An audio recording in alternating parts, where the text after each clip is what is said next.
사도행전 2장 22절 24절 십자가와 부활의 제목으로 은혜를 받고자 합니다. 우리가 본 이 구절이 사도행전 2장이 베드로의 설교예요.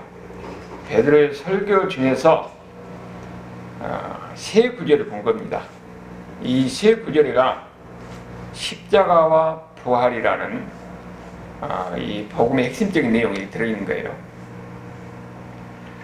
여기 22절은 예수님의 생에 대해서 이야기를 하고 23절은 예수님의 죽음에 대해서 이야기하고 24절은 예수님의 부활에 대해서 이야기를 하고 있어요. 그런데 이 세 구절 속에서 예수님의 죽으심과 부활이 어떤 의미를 갖는 것인가, 이것을 우리가 보고자 하는 거예요. 이것이 어떤 성경 전체의 가장 핵심적인 내용이고, 또 이것을 우리가 제대로 해야 우리가 신앙생활을 바르게 할 수가 있기 때문에 그 의미가 무엇인가 하는 것을 보고자 하는 거예요. 여기 22절에 보면은 지금 뭐라고 써요? 예수님의 기적이, 예수님의 하신 기적이 하나님이 능력을 주셔서 한 것이라 이렇게 이야기하고 있잖아요. 여러분, 예수님은 하나님의 아들입니다. 예수님은 하나님이셔요. 그런데 예수님께서 이 땅에 오실 때는 인간의 육신을 입고 오셨어요. 낮은 자의 모습으로 오신 것이죠. 그래서 예수님께서 이 땅에 사시면서 하나님으로서의 권능을 유보하십니다. 그러면은 예수님이 행하신 표적과 기적과 이런 능력은 뭐냐? 하나님의 능력으로, 하나님이 주신 능력으로 행하신 거예요. 근데 예수님이 하나님이신데 하나님이신 권능을 유보하시고 완전히 인간으로서 사시고 인간으로 행하셨어요. 그러면은 예수님의 그 행하신 능력은 하나님이 예수님에게 권능을 주셔서 하나님의 능력으로 기적을 행하고 표적을 행하고 하셨다는 거예요.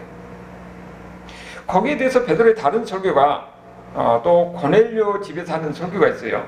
거기 뭐라고 하냐면은 하나님이 예수님에게 성령을 물 붓듯이 부어주셨다 이렇게 얘기합니다. 그러면은 예수님이 하시는 모든 기적과 능력은 성령님을 통해서 예수님이 능력을 행하시고 기적을 행하시고 표적을 행하시고 한 거예요. 그러면 이 말씀을 통해서 우리가 뭘 볼 수 있냐면은 예수님의 사역 속에는 삼위 하나님이 함께 하신다는 것을 우리가 볼 수가 있죠.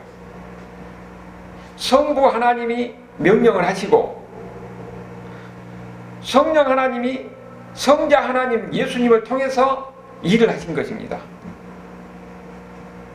여러분 지금 신학을 공부하고 있어요. 이것이 우리에게 이해하는 것이 중요합니다.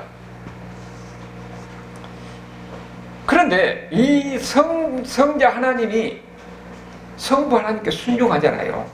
여기 보면은 하나님의 정하신 뜻대로 내주는 바 됐다 그런데 거의 어디까지 순종합니까?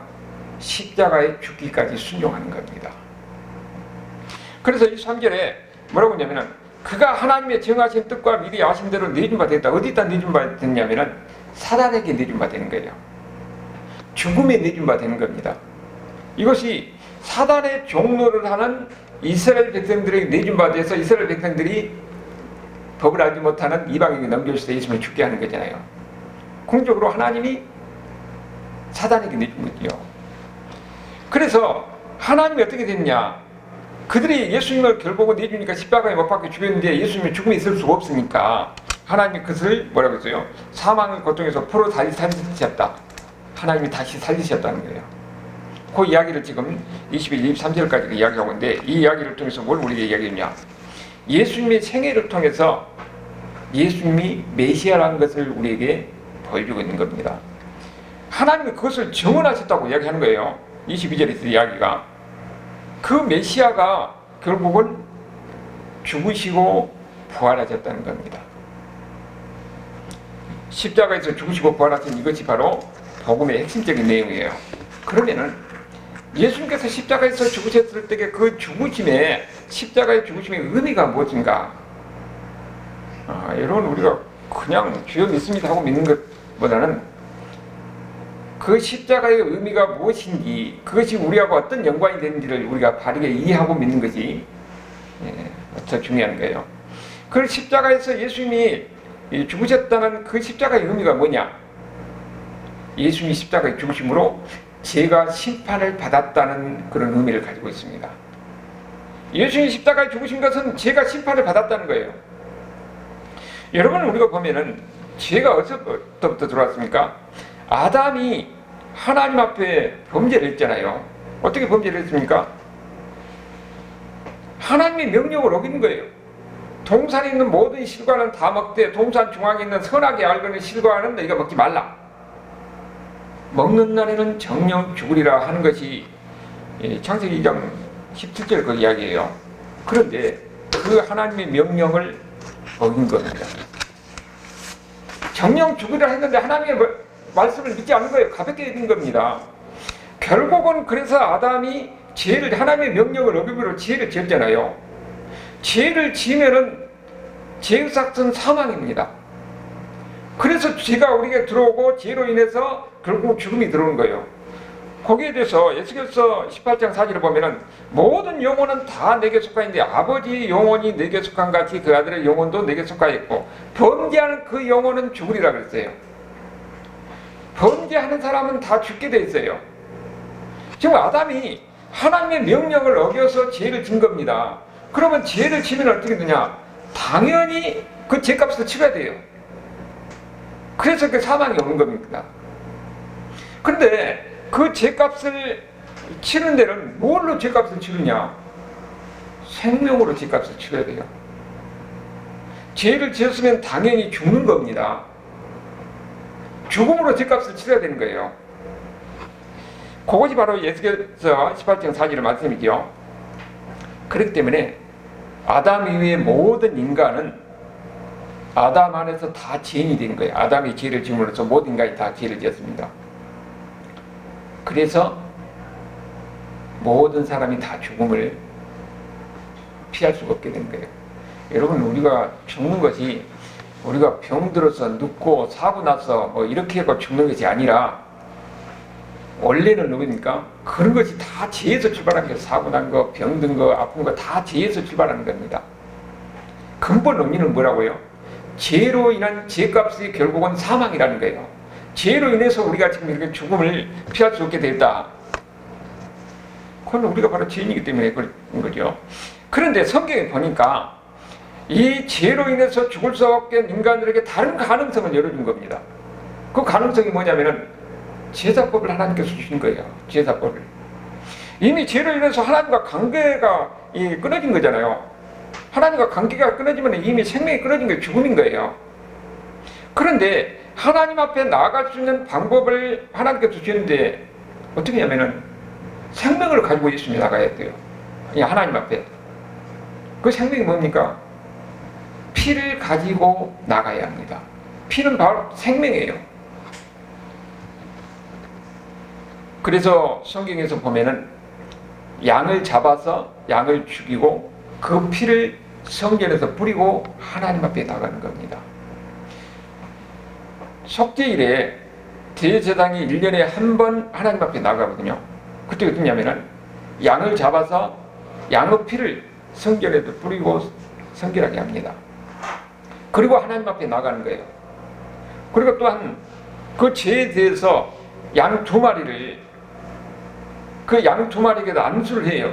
안수를 하면은 우리 모든 죄가 양에게 전가가 됩니다. 그러면 한 마리를 잡아가지고 양의 피를 가지고 성전에 뿌려서 나가고 다른 한 마리는 어떻게 하느냐? 안수함으로써 그 죄가 완전히 그 양에게 전가되잖아요. 그럼 그 양을 광야에다 보냅니다. 광야에 나가서 사단에게 내린 것이 된 거예요. 그럼 그 양은 광야에서 죽는 거예요. 바로 이런 의미가 거의 들었어요. 이것이 바로 무엇을 이야기하냐면은 앞으로 있을 십자가에 대한 예표적인 이야기를 우리에게 가르쳐주는 겁니다. 구약에서 제사법은 다 어디서 예수님을 통해서 완성되겠는데 구약의 제사법은 그 뭡니까? 피를 가지고 우리 죄 용서를 위해서는 죄의 삭은 사망이고 결국은 죄에서는 생명으로서 그 죄값을 치러야 되니까. 그러니까 이 양을 가지고 이 하나님 앞에 나간다는 걸 보이잖아요. 그게 모형이에요. 예수님이 십자가에 대한 모형을 그렇게 가르쳐주고 있는 것이죠. 그래서 결국은 죄는 죽음을 가져오는데 그 죽음을 피할 수 있는 방법이 뭐냐? 그게 바로 양을 잡아서 그 피를 뿌리는 거예요. 그러니까 그것은 반드시 죄에 대해서는 죄값을 치러야 되는데 그 생명으로 죄값을 치러야 된다는 것을 보이는 거죠. 그것이 모형적입니다. 그것을 히브리서 9장 22절에서 그대로 이야기해요. 율법을 따라 거의 모든 물건이 피로서 정결되나니, 피는 죽어야 돼요. 죄에 대해서는 생명으로서 갚아야 됩니다. 그러니까 피를 흘려야 되는 거죠. 피 없으니 피 흘림이 없은즉 삶이 없느니라.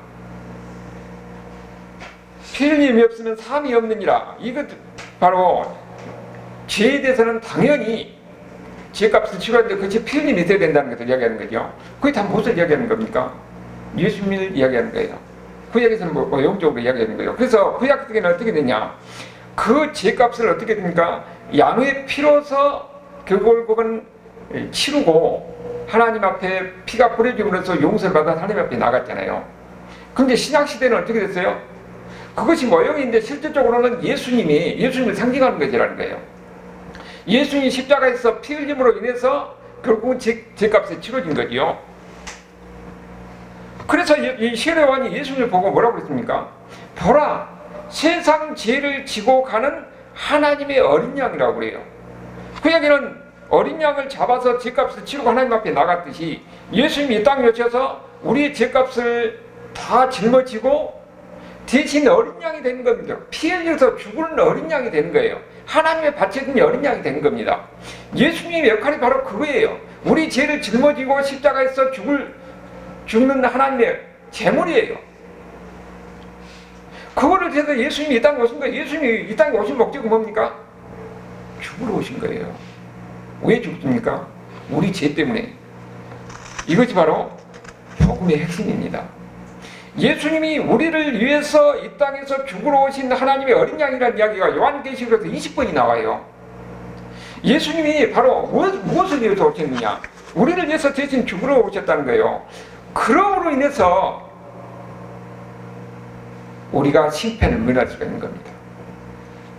그렇기 때문에 하나님의 어린 양 예수님을 믿는 사람은 하나님의 심판을 면하는 거예요. 우리는 모두가 다 죄인이기 때문에 죽음을 피할 수가 없습니다. 그러니까 그 죽음을 어떻게 죽느냐? 내가 죽든지 아니면 내 대신 다른 사람이 죽어야 돼요.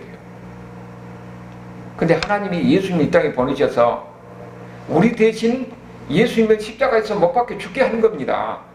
그래서 예수님이 내 대신 죽은 거예요. 그래서 내가 산 겁니다. 예수님이 바로 내 대신 죽은 거예요. 그래서 여기서 죽음이라는 것은 우리가 이 세상에서 생명이 끝나는 것, 이것만 말하는 것이 아니에요. 우리가 죄로 인해서 다 죽게 되지만은 사람은 이 세상에서 이 생명이 끝나는 것으로 모든 것이 끝나는 것이 아닙니다.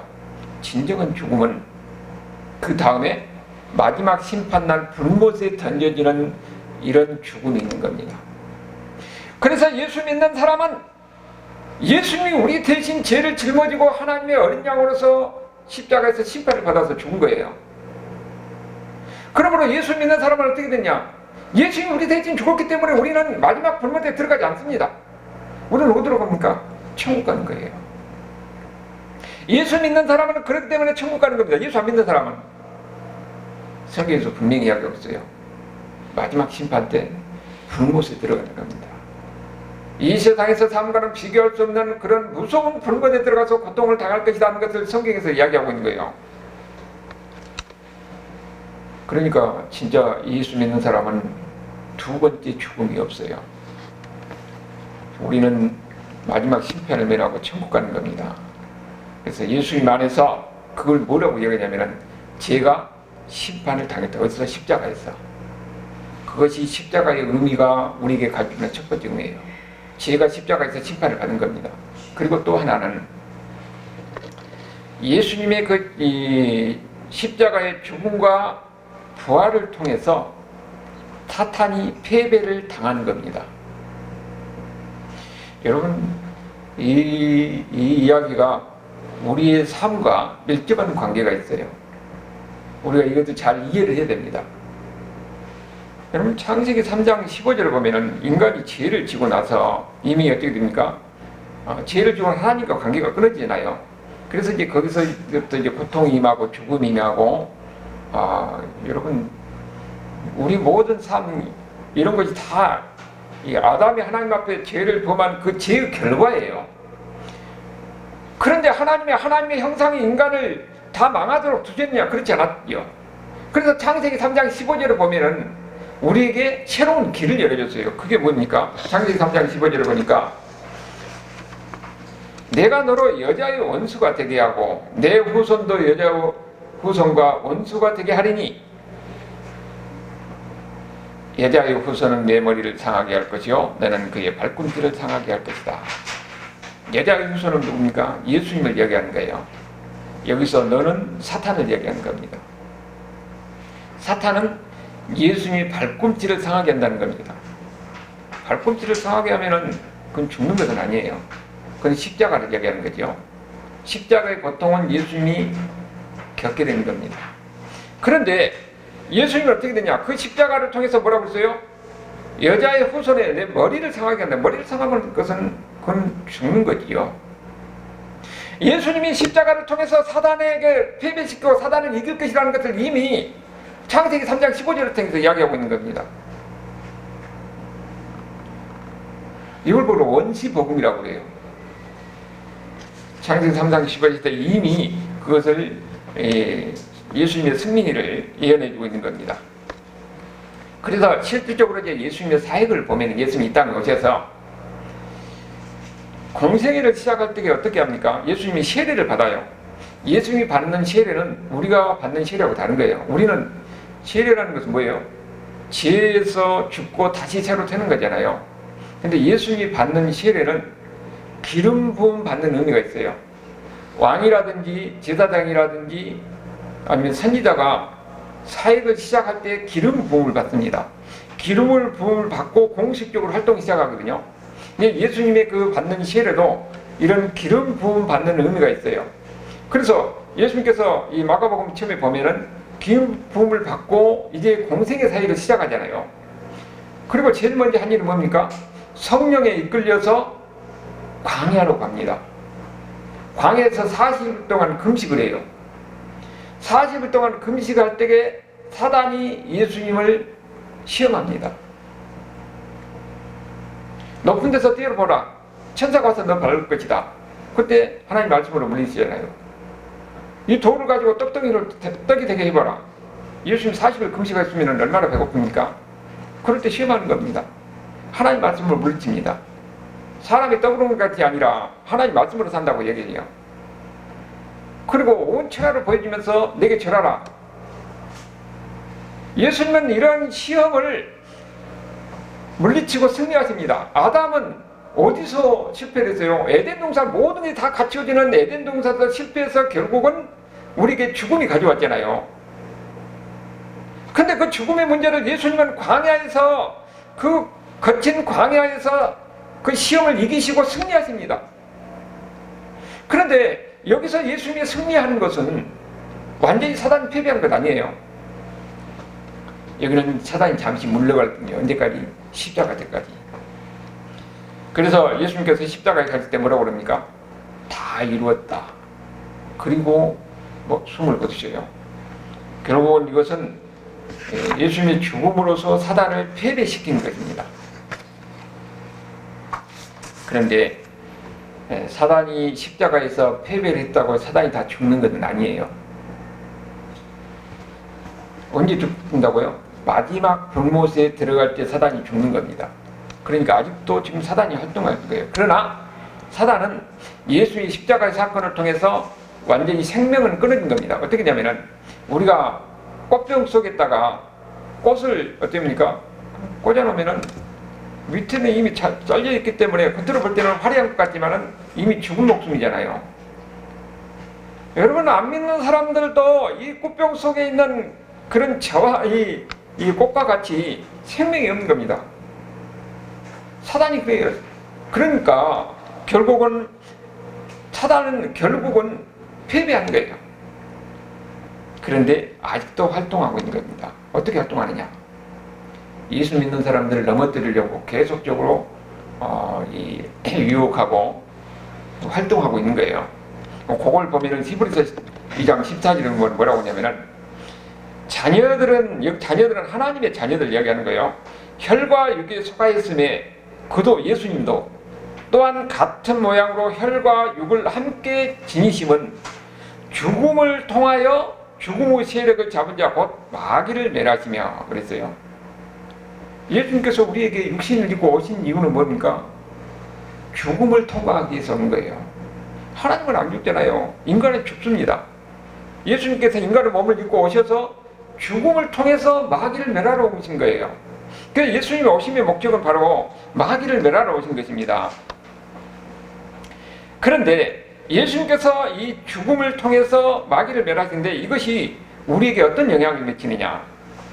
여기 보니까 뒤에 보면 뭐라고 써요? 15절을 보면은 또 죽기를 무서워함으로 한평생 매어 종노릇하는 자들을 놓아주려 합니다. 하나님을 모르는 사람들, 예수 안 믿는 사람들은 마귀의 종노릇을 하고 있는 거예요. 근데 예수 믿는 사람들은 이 마귀의 종노릇에서 벗어나는 겁니다.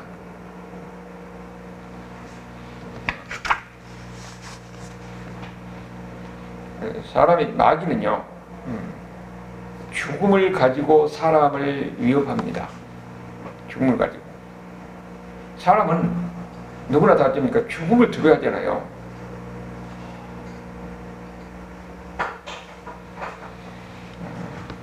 근데 사람들이 죽음을 두려워하기 때문에 어떻게 되냐면은 지혜서는 죽음으로 잡아당기려고 하는데 우리는 한편으로는 생명으로 나가려고 해요. 그러니까 사람은 이 죽음의 두려움에서 벗어나기 위해서 내가 생명이 있다는 것을 증명하는 삶을 살아요. 근데 그게 뭐냐면은 사람이 모두가 다 보면은 내가 살아있다는 것을 보여주기 위해서 자기를 증명합니다. 돈을 많이 벌어서 나는 이런 존재다 하고 증명하려고 하고 권력을 통해서 나는 이런 존재다, 나는 살아있다 하는 이런 존재로 증명하려고 하는 거예요. 인간의 삶이라는 것이 보면은 다 자기를 나는 죽은 존재가 아니고 살아있는 존재라는 것을 자기를 증명하는 삶이에요. 그래서 돈을 벌려고 하고 권력을 잡으려고 하고 무엇을 하려고 하고 자기를 드러내려고 하고 자기 드러내는 이런 삶이에요. 그런데 그런 삶이 전부 다 마귀에 속고 있는 삶이라는 것을 사람들은 모르고 있는 거지요. 그래서 자기 자신을 나타내려고 하고 하는 그런 삶이에요. 근데 예수 믿는 사람들의 삶은 어떤 삶이라고 그랬습니까? 이미 예수님은 우리가 예수님을 믿음으로 해서 우리는 죽음에서 해방된 사람이라고 그랬죠. 마귀의 권세에서 놓인 사람들이에요. 그러니까 예수를 믿는 사람들은 어떻게 되냐? 이제는 자신은 자기를 증명하려고 하는 삶을 살아서는 안 되는 거죠. 예수님 안에서 진정한 자유함을 누리고 진정한 평화를 누리고 기쁨을 누리고 살아야 되는데 사실상 우리가 보면은 그렇지 않거든요. 내가 예수를 믿어서 내가 자유함을 누렸다 하는데 믿는 사람이나 안 믿는 사람이나 그 삶이 똑같아요. 왜 그러냐면은 그것이 쉽지 않거든요. 내가 무엇인가를 내려야 되는데 내려놓지 못하기 때문에 무엇인가를 움켜잡으니까 그것을 움켜잡아서 그게 노예가 되겠는 겁니다. 여러분, 우리가 잘못하면 자식도 우리에게는 어떻습니까? 그게 우리에게 거기에 사로잡혀서 우리가 그게 노예가 될 수가 있는 거예요. 하나님 앞에 맡겨야 되는 겁니다. 하나님 앞에 볼을 다 내려놓고 하나님의 자녀들은 하나님의 백성들이 우리를 어떻습니까? 우리의 인생을 하나님께서 우리를 주관하시고 인도하신 거예요. 우리가 무엇인가 사로잡히고 무엇인가 매여 있으면 그것은 이미 우리는 거기에 사로잡힌 것 같으면 그 뒤에 보이지 않는 마귀에게 우리가 속고 있는 겁니다. 사람이 그 사로잡혀야 하는 거지. 우리는 지금 예수 믿는 사람은 어떤 사람이라고 그랬어요? 십자가에서 예수님께서 죽음으로 인해서 마귀를 멸했잖아요. 그래서 우리는 마귀의 종들에서 벗어난 사람입니다. 그럼에도 불구하고 지금 거기에 애착하고 집착하고 하는 것은 이미 마귀에 속는 사람이에요. 예수님께서 이런 십자가에서 이루신 그 공적을 우리가 바로 이해하지 못하고 누리지 못하는 거죠. 그래서 우리가 지금 뭐라고 얘기했냐면은, 예수님은 십자가에서 사망을 물리치고 이제는 뭐라고 했어요? 부활을 통해서 우리에게 생명이 있다는 것을 우리가 알려준 거예요. 예수님의 부활이 그것을 증명하는 겁니다. 지금 고린도전서 15장 20절에 그러나 이제 그리스도께서 죽은 자 가운데서 다시 살아나사 잠자는 자들의 첫 열매가 됐다. 예수님의 부활을 통해서 모든 믿는 사람들이 예수님처럼 부활할 것이라는 것을, 첫 열매라는 것은 나머지에 대한 이 관계 속에서 첫 번째 열매는 나머지도 똑같이 간다는 게 이야기거든요. 예수님이 부활하신 것은 예수 믿는 사람들도 다 예수님처럼 부활할 것이라는 걸 우리에게 보이는 겁니다. 이미 예수를 믿는 사람들은 예수님이 십자가에서 죽으심으로 인해서 결국은 뭐라고요? 사망을 이겼어요. 그리고 그 사망을 이기고 거기에 부활을 하심으로 해서 부활에는 생명이 있다는 것을 우리에게 가르쳐 준 거죠. 그 예수님이 그 부활을 바로 스스로 증명하는 겁니다. 그리고 우리의 첫 열매가 되었어요. 그래서 이제 그 뒤로 예수 믿는 사람들 어떻게 되냐? 예수님이 부활한 그 부활 속에 생명인 것처럼 우리는 어떤 사람이에요? 생명이 있는 사람입니다. 그렇기 때문에 이 세상에서 그냥 죽고 끝나는 것이 아니라 천국에서 영원한 생명을 누릴 수가 있는 거예요. 그러면 예수 믿는 사람들은 어떻게 살아야 되냐? 죽음을 두려워하지 않는 사람이 되는 거예요.